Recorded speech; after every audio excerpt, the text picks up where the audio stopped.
Hello there, Game Informer magazine. My name is Patrick, and this is a cheap video made within a day with the hope of winning Saints Row the Third and those badass headphones. Now, I first want to talk about Saints Row, although I can't talk much about the first one as it hasn't aged well. I got this Saints Row double pack for the Xbox 360 like a couple years ago as part of some GameStop sale thing, so it was a good deal at the time. The first row was like a mall Santa Claus trying to be the real thing. Some people will think, oh wow, this is just like Grand Theft Auto. While others will think, oh wow, when is Grand Theft Auto 4 coming out? The graphics are extremely outdated, and the fact that your created character doesn't talk at all is kind of creepy.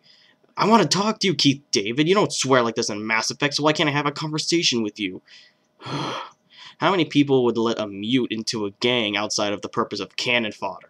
Now the second I can almost praise, because like the first row, you can create a character, but here they talk, making these characters a hell of a lot more immersive and identifiable. Now I don't want to review these games, I just want to express my appreciation for what the series has become. The first game made Saints Row franchise seem like a GTA clone, and the second tried to be its own thing, which I respect. Now with the third, I can completely classify the Saints Row franchise separate from Grand Theft Auto. Saints Row is if you took Grand Theft Auto, put it playing on one TV, took Gary's mod, put that playing on a monitor right next to the TV, somehow played both at the same time, all while on crack. See, now, Saints Row doesn't want to be like GTA. Instead, it just wants to be a stupid, unrealistic sex fest full of violence, gore, and over-the-top moments. Meaning, it just wants you to have fun, however you want to do it.